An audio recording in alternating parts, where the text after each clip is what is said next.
Please give a warm Georgia Tech welcome to Mr. Loughlin. Well, it's great to be back at Georgia Tech, and I did completed an MOT here in 1998, and I have not been back on campus since 1998, and the place certainly looks very different. I was thinking I'd come here today and it would be, wow, boy, it feels like, you know, coming back home, everything looks, you know, pretty familiar and the same, and really it doesn't. There's been a lot of changes around here in the last 12 years or so, so that's really good.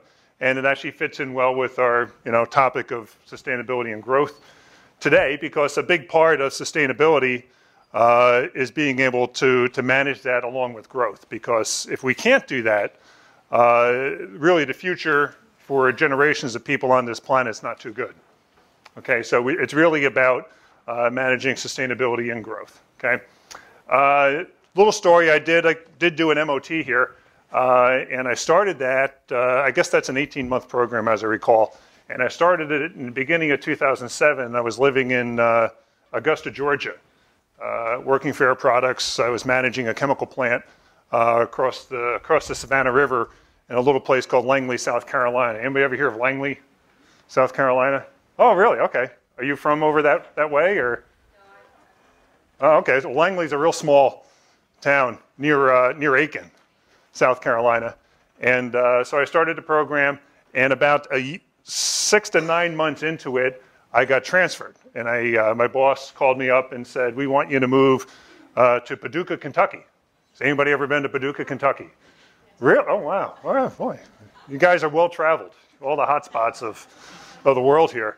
Well, so I had to go to Paducah, Kentucky. We had just had our third child, and Paducah, Kentucky.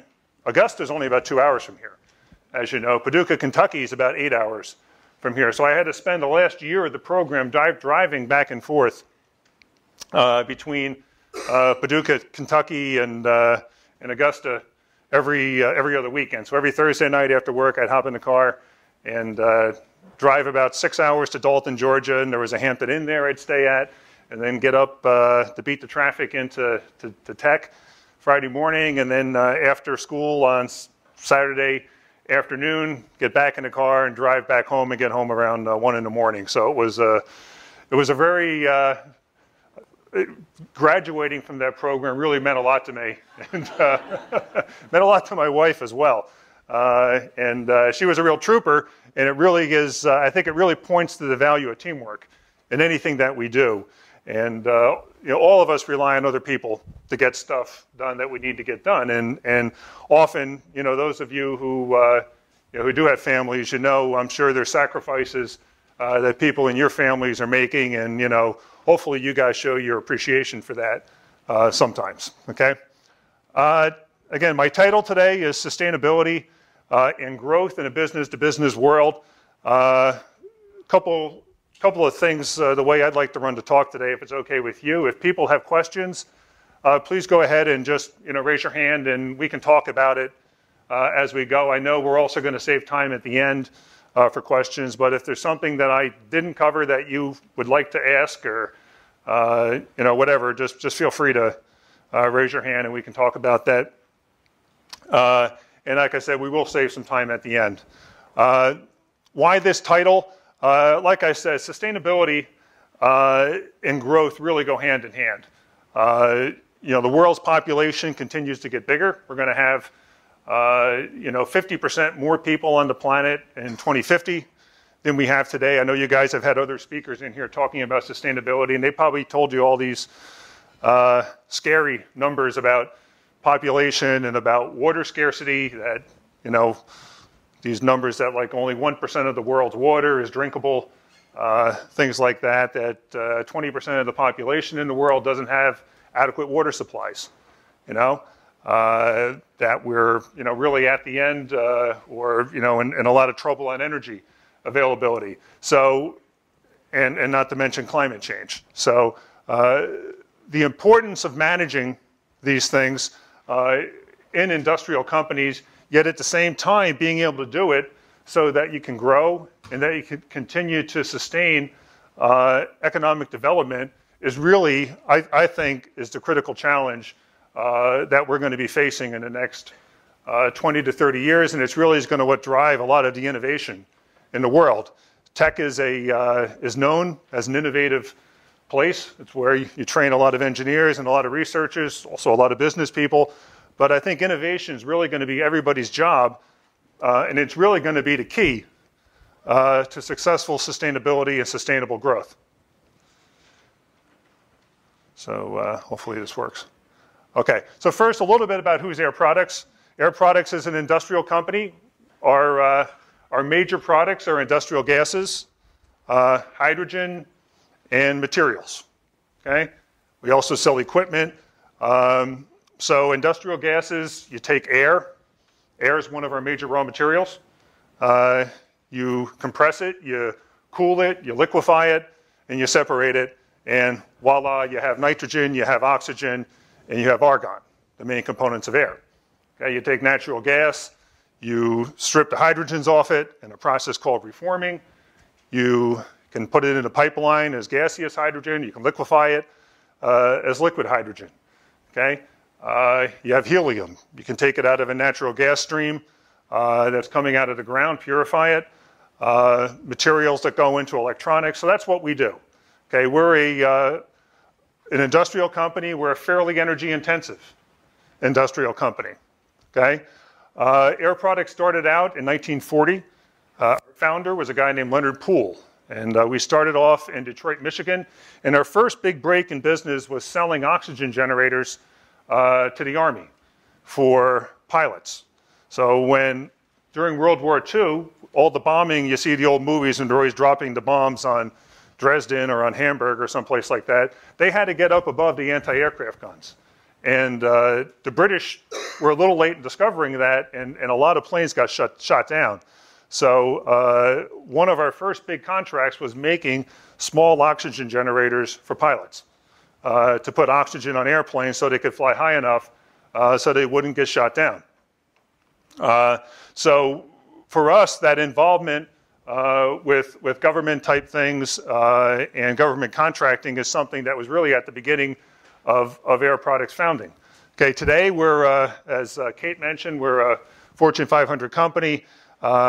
We operate in around 40 countries around the world with about 19,000 employees. So we've come a long way in the last 70 years. You can see the markets. We serve industrial markets, so people who make things that are around you all the time. So we help process metal, steel, aluminum, cement, glass. We're in most electronic components. Okay, so for displays or for computers or mobile phones. We're in the healthcare business, so we provide home therapy treatments and that sort of stuff. And we're an equipment supplier. Okay, we have around 600 plants around the world, so we have fairly, what would be considered a relatively large number of operations. Okay, some of these operations are big, maybe a couple hundred people, some are very small. Okay, our culture in the company is, first of all, we are a company that deals with fairly dangerous things. So safety, protection of the environment is something that's really core to the culture of our company and how we do things. Innovation is really core. Going back to that story, you know, with World War II and the oxygen generators, those things didn't exist in 1940. So we're really founded on innovation. And innovation is core, is very much core to what we do. Involvement in the community. Again, 600 plants.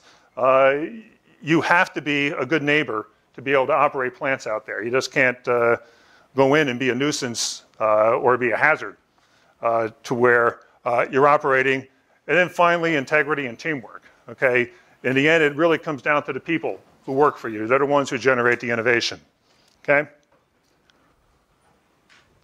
So sustainability and how we define sustainability. There's lots of definitions. The one that's commonly used is the one that I think is from the UN Compact or something like that, where the one that says to really meet the needs of today without sacrificing the needs of tomorrow's generations. And I'm paraphrasing that. I'm sure I missed a couple of words there, but the idea is that we can, as a society, live today and live productive lives and live enjoyable lives, but don't screw it up for 1 to 2 to 3 generations down the road. Okay, and that's really what sustainability is all about. All right. For a company that's in an industrial business like we are, a very energy-intensive business, certainly that part of sustainability of the quote, not screwing it up or not doing bad things is very important. So environmental stewardship, protecting our employees in our communities, managing our emissions, being a good neighbor, all those things are very important to us. You know, for a long time, really, we have to earn our right to operate. You don't have an ultimate right to operate a facility, okay, anywhere. You have to earn that right to operate, and the community, the government can come in and shut you down if you don't do that. So right to operate is something we have to earn. But really, the past probably 10 years, there's really been a change. And it's not just about doing less bad anymore. Now it's about also how can you do more good. And some of that could be around, you know, development and you know, creating economic value. But really, I think the bigger part of that is how we innovate and how you create and take advantage of the opportunities to help your customers, to help the markets, to meet those other challenges we were talking about, whether it's climate change or the environment or safety or managing risks. And that's where we look to find really the value from sustainability. So we break our sustainability focus into four primary areas. You can see there, environmental stewardship, and that's, like I said, that's been very traditional, something we've always done. Water, waste, you know, greenhouse gases. To give you an idea, I mentioned air is our biggest raw material. Our other big raw material is energy, okay? We use, I'll put a number out there, we use 16 million megawatt hours of electricity every year. That's a lot of electricity, but it takes a lot of electricity to separate air into its components. So for us, we spend $1 billion a year on electricity. Okay, so for us, electricity is a big deal. Okay, so all these things, environmental stewardship, social responsibility. So being a good neighbor, managing the safety of your operations, not impacting the community. So what happened in the Gulf out there with BP? You can't have those things happen, okay? Employees, making your place a good place to work so people want to work for you and they want to stay. Governance. In the end, we're a public company, okay? Our shareholders rely on the integrity of our management to do what's right, okay? For the company to obey the laws, not to take undue risk that put their investments at risk, okay? And more, there are sustainability aspects to that, and we'll talk a little bit about some of the people out there who are watching us in sustainability, but the investment community is becoming a big part of sustainability. And then the final area really is business value. So how do we create value from the opportunities out there to, whether it's to improve energy availability through renewable energy sources, like say, you know, solar energy, or to reduce greenhouse gas emissions by controlling the emissions, say, from a steel plant through better combustion technologies. And again, a lot of that ties back to innovation, because the reality is a lot of the solutions that are needed to really get us to where we need to be in the next 30 to 50 years don't exist today, okay? So there's a big challenge out there to meet what has to be done. All right. Business case for sustainability. So everybody, and those of you who are in the MBA program know whatever you do, you have to have a business case, right? And there has to be a business case for sustainability. And for many years, the business case for sustainability was built around compliance. Okay, you have to comply, because if you don't comply, you're going to get in trouble, and you're going to get fined, or going to shut you down, or something like that, okay? Another part of the business case was really your employees, that you want to be a responsible operator, and you want to be safe, and you don't want people being hurt.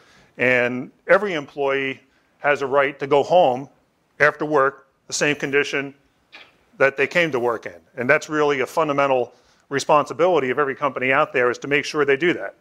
Okay, so that's really, in the past, kind of what our business case was around. Okay, it was really managing risk. Okay, but today it's really gone beyond just managing risk. Okay, the marketplace sustainability requirements also create a big part of our business case now. Okay, so an example is, and again, this is an older example, but think back to acid rain. Okay, back 20, 30 years ago, there was a big problem with acid rain, right? Everybody knows what acid rain is. Sulfur that would come out from combusting, fossil fuels would get up in the atmosphere and it would react with things, and you'd have acid rain and it would kill trees.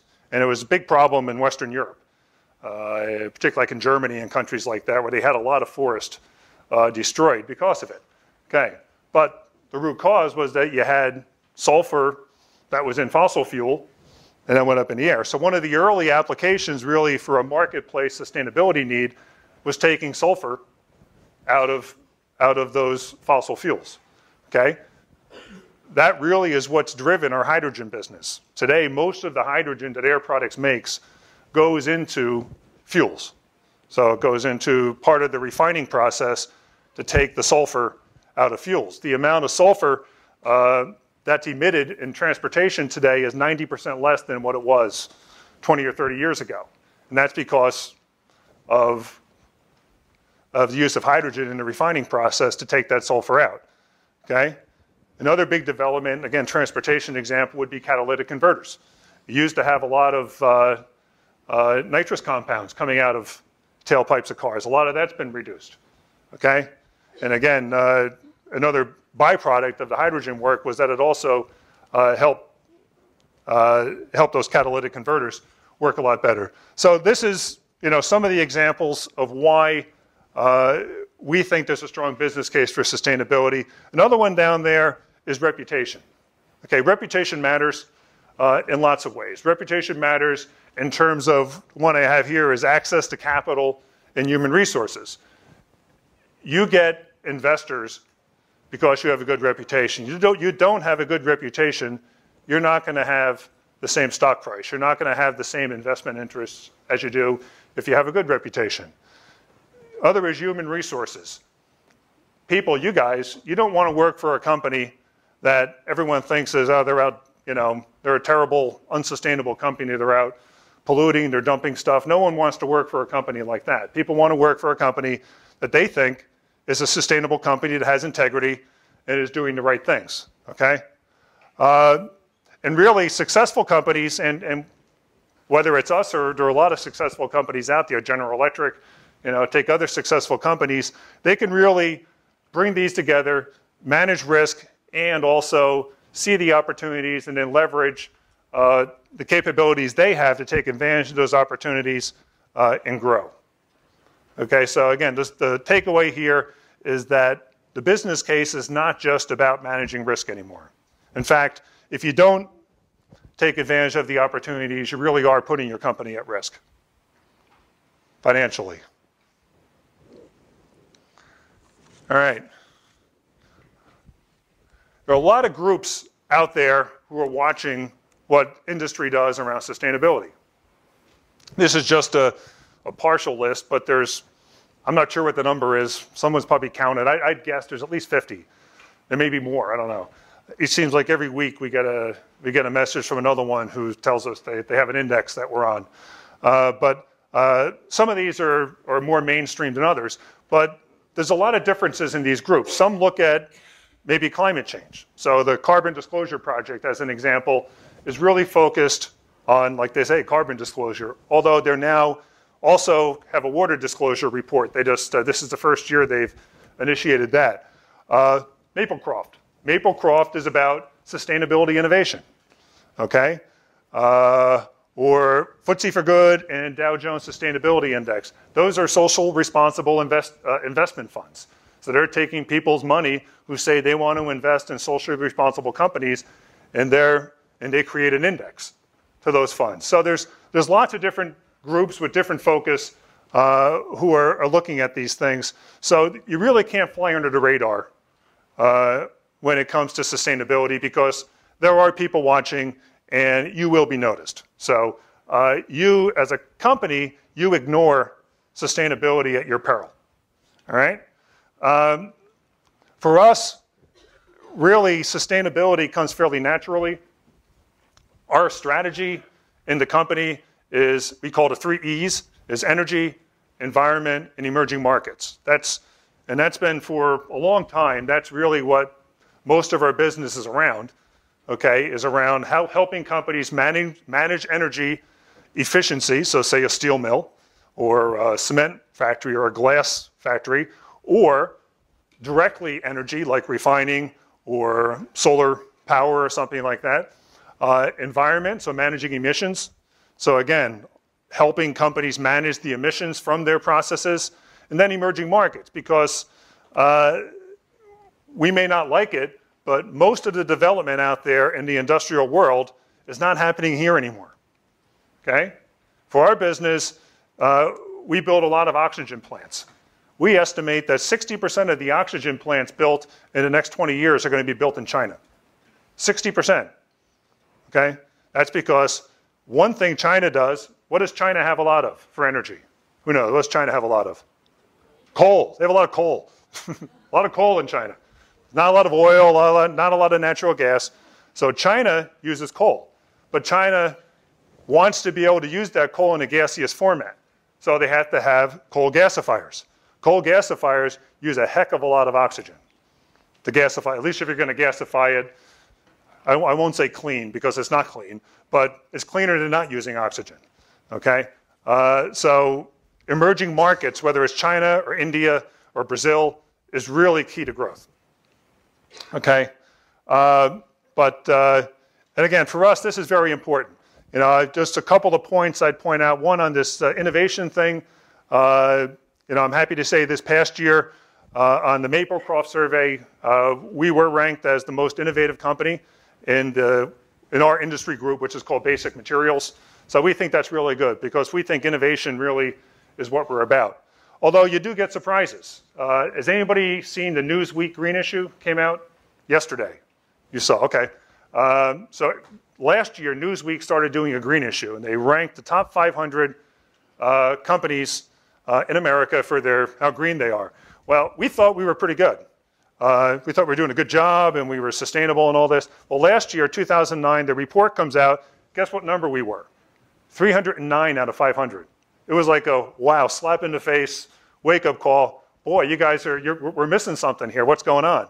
So we went out and we talked to the Newsweek people. They actually had a bunch of different groups who were doing the work for them. They didn't do the work themselves. They contracted it out. And they looked at 3 things. They looked at your overall footprint. Okay, so what was your environmental emission index or whatever they called it. They looked at your climate change or your green policies. How do you manage and how do you improve these things? And then they looked at a thing that was very subjective they called reputation. And they sent a survey out to people basically saying, rank these people as to who's the most sustainable.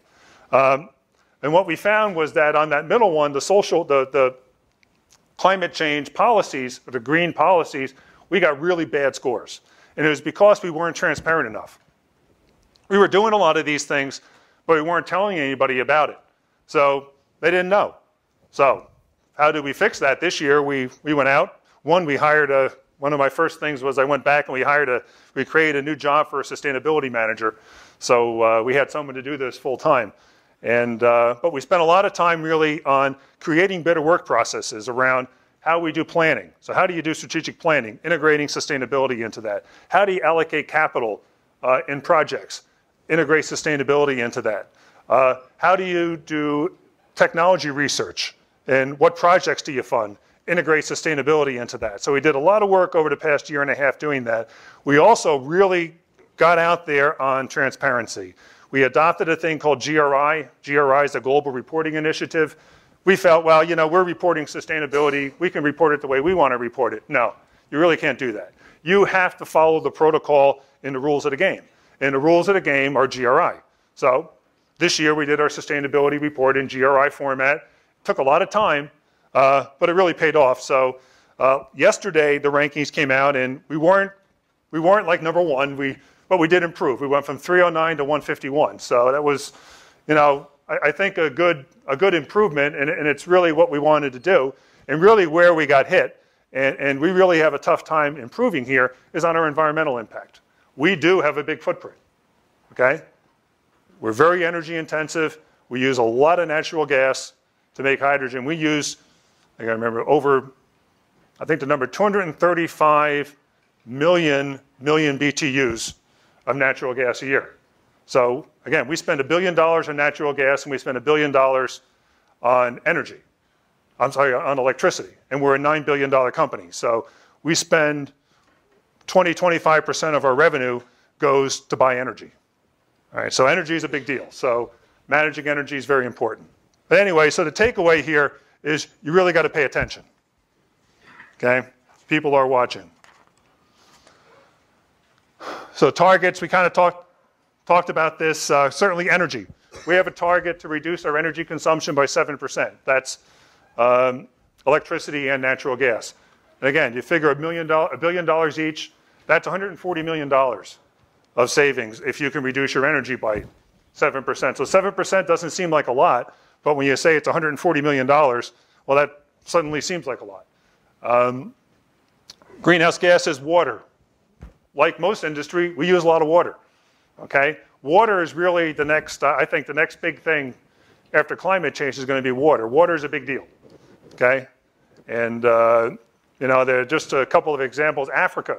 In Africa, how much water do you think goes to agriculture in Africa? What percent of their water? 90%. 90% of the water in Africa goes to agriculture. That's not sustainable. Okay? You got to improve that. So water is a huge, huge deal. We use a lot of water. We use, I don't know, 16 billion gallons of water. Seems like a big number to me. And it's mostly for cooling stuff, and, you know, generally that's what people use water for, is for cooling stuff. Okay? And again, other stuff here that, and again, most of these are environmental. We also, you know, you need to create goals around other stuff too, like your innovation, and we're working on those things. But till now, it's been mostly environmental. This is a quote, and this is actually several years old, but read it to you. Innovation is at the core of creating a sustainable human society. A society will not succeed, as a society, we will not succeed in creating a sustainable world if we focus merely on doing more efficiently what we currently do. Okay? And I think that's really sums up, I think, pretty nicely how at least we think about sustainability, and I think how industry needs to think, and also academia needs to think about sustainability. Just doing things the way we're doing things and incrementally getting better 2 or 3% a year isn't going to cut it. Right? You're not going to get to where you want to get by doing 2 to 3% better every year. We really need breakthrough innovation around sustainability. Okay? So it's not just making cars, the internal combustion engine, more efficient. That's not going to do it. Okay? It's got to be something totally different. All right? That doesn't rely, say, on fossil fuels, or really takes a step change in that level of efficiency. Same thing with water consumption, and like I mentioned, agriculture is the biggest water consumer. So probably around agriculture, it's not something we're that involved in. We are involved in food, but really it's more getting back to agriculture and how we grow things. You know, we got to deal with these things, and that's really the challenge, I think, for the generation of people who are, you know, students now. You know, and some of you, I know many of you have already been in industry or still are in industry, and those entering industry, is that, you know, there's a lot of work. That those who think that everything that's been discovered has been discovered are really missing the boat. There's a tremendous amount that has to happen here around innovation in the sustainability area. Because again, it's not just about saying we're going to, you know, cut carbon by 70%. Yeah, okay, maybe you do need to cut carbon by 70%, but you also need to have an economy out there, right? People need jobs, right? People need energy, right? People want their children and their children's children to have as good of a life as they had. So just saying we're going to cut energy or carbon by 70% alone doesn't get that, okay? So we really need some innovation if we're going to get there. So sustainability is a macro trend, kind of like the way the computer was a macro trend, 50 years ago. Or, the mobile phone, mobile communications maybe 30 years ago. I think sustainability, and many people think sustainability is a macro trend now. And for us, these are some of the areas it really hits. So clean fuels and, managing climate change. Electronics. Electronics have a big role to play around sustainability, okay? Because electronics often will be the key to getting that breakthrough improvements that we need, okay? And clean water, water reuse. Okay, we got to use less water, all right? And then food. And again, you got twice as many people, they're going to eat. Or 50% more people, they're going to eat 50% more food. Or maybe even more than that, because as standard of living goes up, people eat even more, right? So food, so being able to grow it sustainably, to manage the water consumption, and to ship it sustainability, to preserve it, to make it safe to eat, to keep chemicals out of it. All those things are really important. So those are really, we think, the macro trends we see out there. We'll talk a little bit about those. I'll put these up here. So cleaner fuels. I talked a little bit about low sulfur, and that was really an early on thing that we focused on around acid rain, and also around NOx. One other point about that in hydrogen use in refining is the other thing that it does is we used to get 65% yield out of a barrel of oil, turning it into transportation fuel.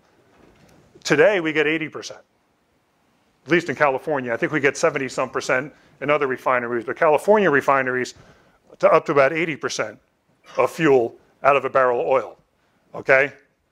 Because of that, over the last, I think it's 30 years, we've avoided building 10 world-scale size refineries in the US. Think about what's the environmental footprint of a refinery. We've avoided 10 of them because of improvements in how much fuel we can get out of a barrel of oil. So this stuff is very important. Next one's fueling, hydrogen fueling. Of course, for us, we're a big hydrogen company. We're the world's biggest hydrogen producer. Hydrogen fueling is a big deal. We like hydrogen fueling. So the hydrogen fuel cell, probably many of you are familiar with the PEM, the cell, the proton membrane type cell used for hydrogen, whether it's in a car or whether it's in a submarine, or actually submarines that run on PEM cells, or in a fork truck. Okay, very important. And again, it's a zero emission vehicle. Now, the problem you got there is the hydrogen is not zero emission.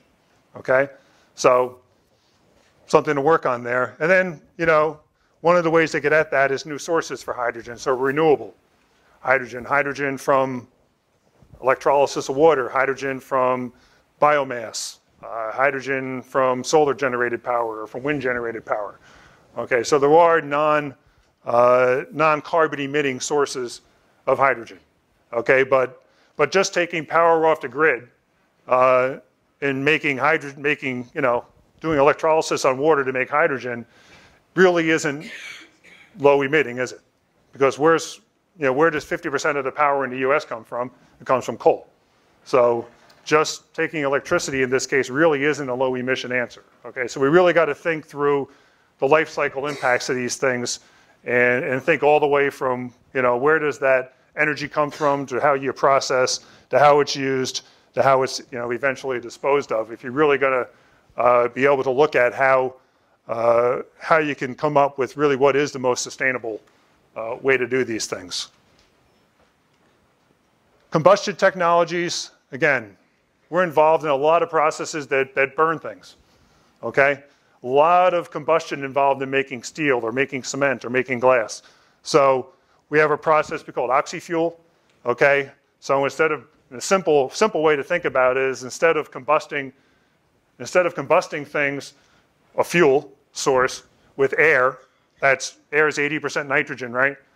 You combust it with oxygen, which is 0% nitrogen, so you're not making NOx, all right? So NOx is what causes smog. I'm sure you guys all know that. So that's a way to really, and that's why you really have a lot less NOx in the air and less smog, than you had if you go back 30, 40 years ago. Maybe some of you don't remember, but there was a lot of smog out there in certain places. There's a lot less smog, at least in the US.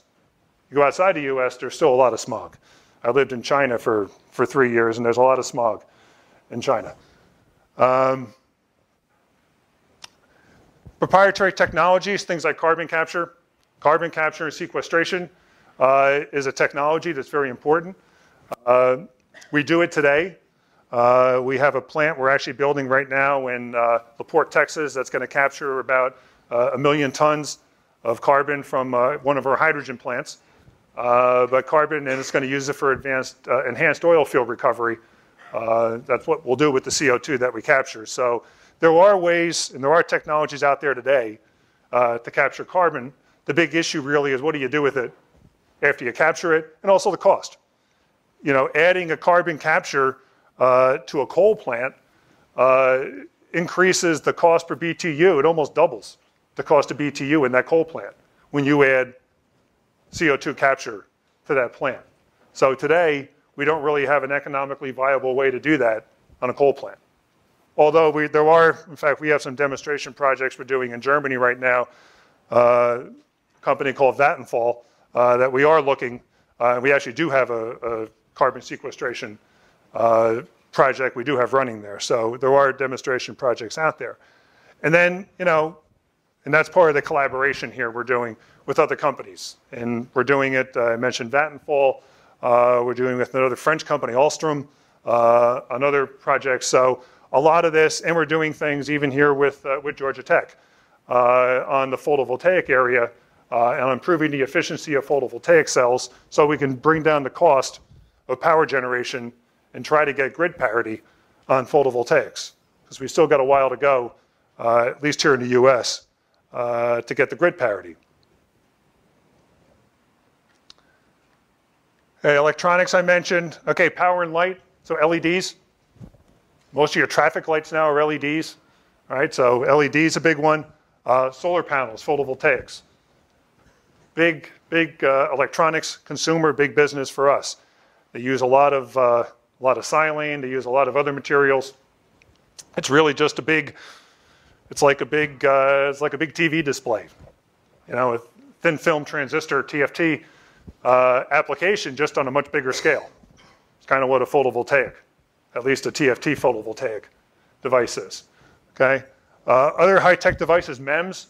MEMS are these motion things that like go into Wii, you know, that or go in your airbag in your car that detect when you had a sudden deceleration, so the airbag deploys.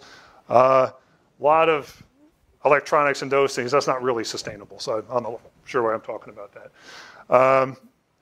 And then efficiency. Okay, I got a shout out to Georgia Tech there on our solar cell. Another example is xenon. Xenon is a very important gas in the electronics industry. Xenon today is made generally from an air separation process. There's 87 parts per billion of xenon in air, and we've got to separate it out. So I can't remember what the number is, but you need like, I don't know, 100,000 liters of air to make like 1 liter of xenon, or some crazy number. But it's very, very inefficient. So we've developed a process now to recycle xenon. So you go into the fab where they use the xenon, and you take 1% xenon and nitrogen, and you can recover that, purify it, and then use it again. And the order of magnitude in the concentration is like 100,000 to 1 in terms of the efficiency of using that xenon and recovering it. So those are the kind of things, and you can think of the amount of energy that goes in to get 87 parts per billion out of something. It's quite a bit. And finally, water. Well, it's not finally, just one more example. Consumption. Okay, we got to reduce consumption. So one area we're looking at here is reuse. Okay, and you know, one area that's very big for us is use of ozone in these types of, which is a well, it's non-chlorine based. So in that way, it's non-toxic chemical containing. And we've had several projects out there. We did one with the city of Santa Clara last year, and I think we recycled about 62 million gallons for the city of Santa Clara. So the city of Santa Clara got to save that for drinking water, and they sent us their their recycle stream, and we used it in our plant after we cleaned it up. So these are things we have to be working out there in industry to do these kinds of things. Safe water, I mentioned oxidation, so use of ozone, a way to purify and clean up water so people don't get sick, kill bacteria. Also, tastes better, doesn't have that chlorine taste in it. And again, we want to be able to have more water really for really the people out there. Food. Again, we just got a tour of the food lab over at the Technical Institute before I came over here, and John took me through it. Very fascinating. Food, something we do. We've been freezing food for a long time. We were the original supplier to McDonald's on freezing hamburgers. So McDonald's could use the same frozen hockey puck hamburgers, whether they were in Atlanta or whether they were in Tokyo. Basically, it's the same meat, right? Because they freeze it and ship it all over the world. Liquid nitrogen freezing. Also now, use of other mixed gases for more like for fruit preservation and things like that. You mix argon and oxygen and nitrogen in different proportions, and for different foodstuffs, maybe a different blend to keep a banana from turning brown as fast, or something like that, or keep an apple from getting soft and all mealy inside, or something like that. Okay, trends. Convenience meals. People are on the run. 2 working spouse families. So there's a lot more out there in driving this food preservation thing. Looking ahead, certainly year-round nutrition is another one. So more, on the farm, doing food preservation on the farm, so you get fresh stuff, any time of the year around the world. So food's another big area for us, and also a big component of sustainability. Both from a nutrition point of view, a quality of life point of view, and from a water consumption point of view. So we're running out of time here. Quickly, just to talk about this, then we'll get the questions. What does this mean for you? What does this mean for all of us out there in industry? First thing, it means that the world is really looking for sustainable solutions. And in many areas, we don't have them. But really, future generations are going to have to be able to innovate, put up here in ways we really can't imagine today.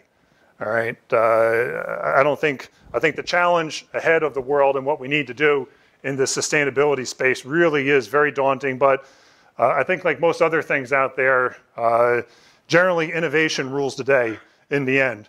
And it's kind of like Ben Franklin said, with necessity and the mother of invention. We're going to figure out a way to do this. Economic growth is really key to sustainability. And part of sustainable solutions is they have to be economically viable. If they're not economically viable, they're not going to be sustainable. All right. So certainly there's a definite role for subsidies, and I think for government involvement early on in technology, and a lot of the things we had today in electronics and the things even in our industry in hydrogen. I mean, our hydrogen business came out of the space industry. We wouldn't have that today if there weren't government sponsorship for many of these things. So there is a definite role for government sponsorship when it comes to technology, and also university involvement when it comes to technology. We all need to be creative, and really ask why things have to be the way they have to be, why we can't do things differently, why there isn't a different approach to problems. All right, really, that gets at the essence of innovation is inquisitiveness, and really asking why, and really not being satisfied until you get an answer that really satisfies you. And finally, everything's connected. Okay, and it is very complicated. This is not a simple matter. Like I said before, it's not a simple matter of just saying we're going to cut carbon by 70%. It's all connected. Okay, people, energy, the economy, our natural resources, the environment, human health. everything impacts everything else. So whenever we change one of these things, we're going to impact something else. So we really do need to think through these things, and it really takes really a team working together of various disciplines to really make this thing work out right. So, you know, not to talk down engineers, but a bunch of engineers sitting around and designing something and without getting some real world economics involved, it may not work, okay? And we may be going down the wrong path, okay? So there really are a lot of other factors in there that have to be considered, okay? So that's what I had, so questions?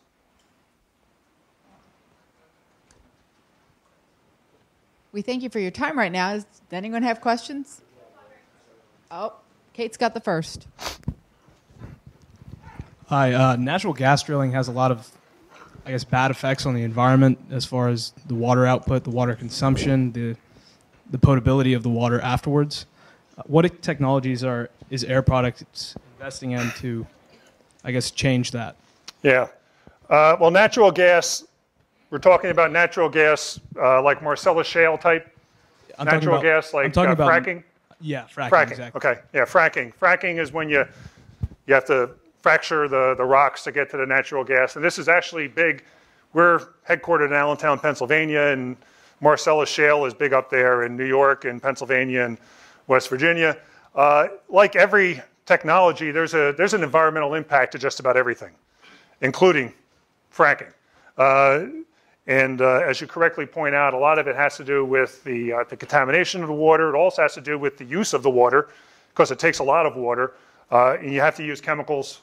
Often chemicals are used today. The way Air Products primarily is involved in this from an innovation point of view is really using nitrogen in the fracking process, and perhaps to replace some of the more hazardous chemicals that are used in fracking. So looking at a less hazardous fracking fluids is really primarily where involvement is. The other area would be on the water reuse side, and how you use and recover the water that's involved in fracking. Probably the two major areas we're involved. Next question's over here. Yeah. Hi. Hi. Basically, so what exactly is your biggest growth market? In a percentage, probably the last year or so, I think electronics has been probably growing the fastest.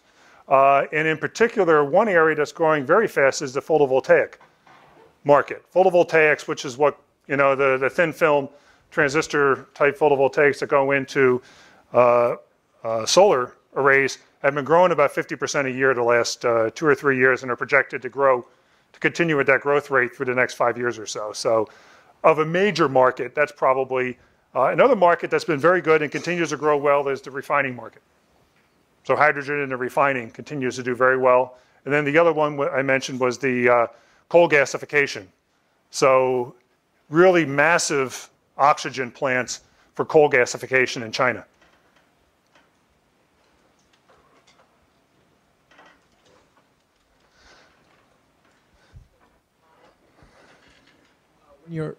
Is it on? I can hear you. When you're basically in an emerging market like Brazil or China or possibly like a country in Africa, you're using sustainable practices. Can you be cost effective with the local competitors? That's a good question, and it is a big challenge particularly for a Western company. And when you're dealing in an industry like ours, we take risk management very seriously. So how we manage our plants, how we manage our impact on local communities, our compliance with laws. We have the same rules, whether we're operating a plant in California, whether we're operating that plant in Wuxi in China. Doesn't matter. Same rules. So for us, we often find ourselves sometimes at a bit of a disadvantage versus local competitors. Okay? So we have to be that much more efficient at how we do things, and often it's because we have better technology and we have better scale in terms of that we can bring ready to market, tested, because again, building these plants are fairly high-tech type things. So a lot of it is the fact that we can operate and in the end, make it more efficient for the customer. But in the end, the market decides. People aren't going, and particularly in an emerging market, they're not going to buy from you because you have a nice sustainability report. You know, it's all about money. Yes? You mentioned earlier that you align sustainability with your strategic planning process, and also that you now consider sustainability as part of your capital allocation process. And I guess my question is that when you think about capital allocation, you tend to look at allocating capital to those projects that have the highest economic return. I'm just wondering if in your business, do you accept lower economic returns if there's a high sustainability factor? No, we don't. We have the same hurdle rates for every project. Well, I shouldn't say, we don't give a lower hurdle rate. We do sometimes, depending on where we are in the world, we'll have a different hurdle rate sometimes because of risk. But what we're doing, the way we're managing this is we're building this into two areas. One, we're trying to take into account uncertainties of future cost streams or future revenue streams and build that into the economic model. So we try to build in what's the likelihood or the probability of, say, future carbon costs, okay? Or a future revenue stream increase because of greater market demand in the future. And you build those in using a probabilistic methodology to build that into how you look at that is how we would do that. Pat, enjoyed the presentation. I guess a follow-on question to that, when you're looking at the return on the investment, how is innovation going to be brought into that? I mean, it's similar to sustainability because that could, I guess, eventually change business models pretty drastically. I mean, yeah. How is that? Well, it's interesting. We looked at this for the first year as part of our strategic planning. And one of the areas we looked at really two primary areas. We looked at innovation. So we looked at where are we spending our innovation dollars, and is that for future sustainable offerings or just for normal offerings? And what we found in that regard was that, and I can't remember the exact number, but it was in the 80 to 90% range of our technology investment was on sustainable opportunities. However, when you went back and looked at what about today's revenue, it didn't match. So that caused some questioning. Well, why are you spending all this money on these areas that aren't what's generating your value? So we did have to go back and justify that this is future revenue, and we believe this is where the market's going. Now, we didn't set a target. This is just the way it came out. We didn't say we want 80, 90%. It just came out that way. So that's one way, is that we're looking at this more from a future perspective. The other thing we looked at, we're really trying to build ownership for sustainability metrics. So I mentioned the metrics around energy and water consumption, energy efficiency, waste generation. Much the way we do with safety, where we put the responsibility for achieving the metric in safety on the business manager. So the VP of each business division is responsible for delivering safety results. We put the onus on those guys for delivering the sustainability results. That's really, and so they had to have plans in their strategic, actually it was really in their 3-year operating plan on how they were going to achieve where they need to be in 3 years on whether it was energy efficiency or waste generation or whatever the target was. And we didn't have them. And so we had some gaps. And so it identified some future work. Water in particular was one that we did not have good plans. And so we're kind of back to the drawing board now, trying to figure out how we're going to get. We didn't even have a good handle on how much water we were using until this year. No one was counting it. Yes. Thank you very much for your presentation. I have a story and then a question at the Okay. end. So one of the things I find really interesting about your company is the fact that you not only strive to increase efficiency and promote sustainable development within the company, but also outside its borders. So as a climate negotiator at the United Nations Framework Convention on Climate Change, I was in charge of negotiating the technology track, and it was really interesting how developing countries were basically divided in two. There was one group of developing countries that basically wanted nothing to do with sustainable development. They did not believe that sustainability and growth could go hand in hand. They just wanted to continue to develop with all the carbon intensity things that we've seen so far. And then there was another group of countries who was really interested in being able and having the opportunity to develop in a sustainable way. But it was basically impossible to have access to new technologies, given the fact that more efficient technologies are often more expensive initially. You need to incur in initial costs that are higher, and although at the end you will get more savings, and it'll end up being the best thing for everybody.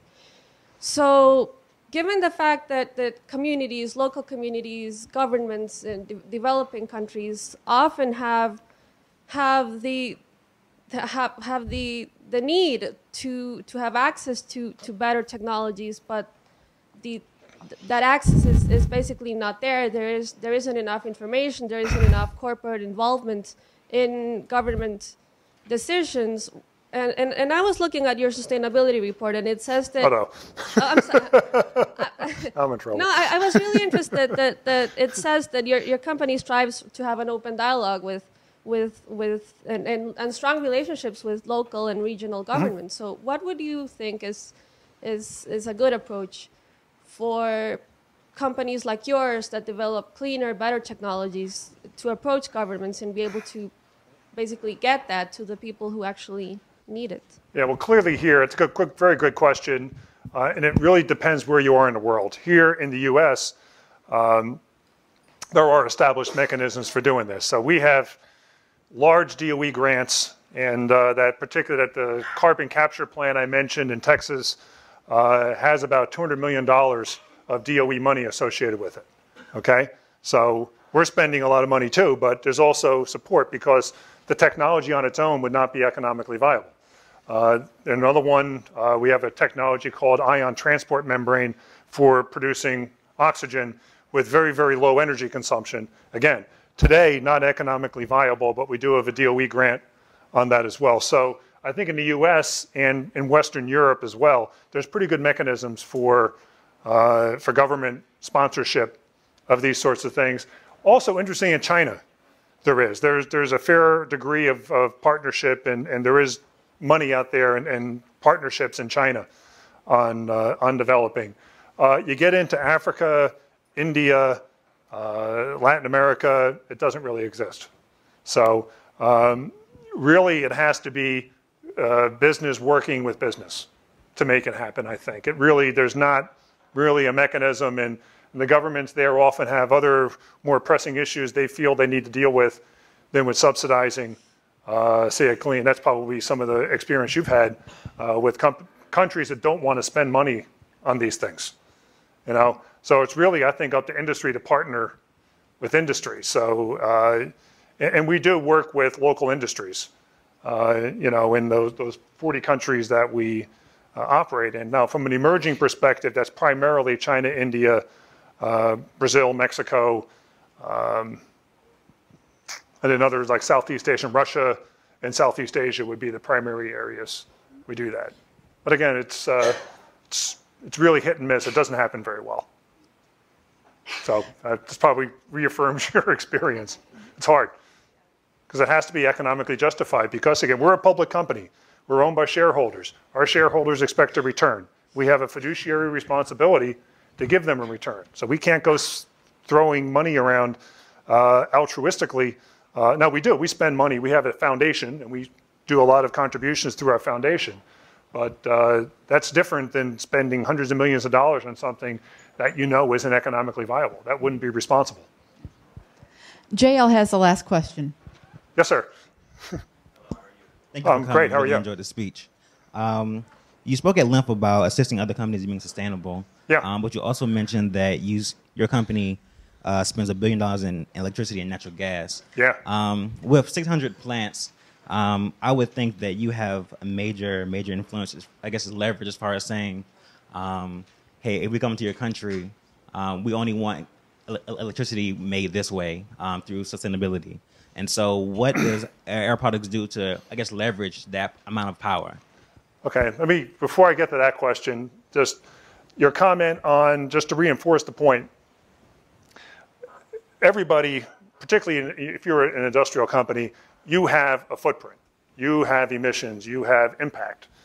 on the environment, and you've seen our numbers in our report, we have a pretty big impact because we do use a lot of energy. And a key point is being able to really measure on a life cycle basis from what you do, what happens upstream of you with your suppliers, what happens downstream of you with how your product gets used. And at the end of the day, is what you're doing the most environmentally and most sustainable way of meeting a need that society has, whether that need is for energy or whether the need is for transportation or for steel or whatever. Specifically to your point, it kind of goes back to the question we had here about investing in technologies that may not be viable. No, we do not do that, okay? We are out there, we're buying generally off the grid, like everybody else is. We do not, and again, we buy a lot of power. I don't think there's enough power in the US today from sustainable sources to give us the power we need. So today, I mean, it's not really, and again, it's not really what would be in the economic best interest of our shareholders. We are a public company, we are in business, and our responsibility, certainly we have a responsibility to society to be a responsible company, to the governments to obey the laws, but we also have a responsibility to our shareholders to give them a good return on their investments. And if we don't, they're going to take their investments someplace else, and our stock price is going to go down, and we're going to have some pretty unhappy investors, and you may even have lawsuits on your hands. So we're in business to give our investors a good return, and and I say unashamedly that, you know, business, you should make a profit, and that's what our job is to make a profit for your shareholders in a responsible way. Time this afternoon.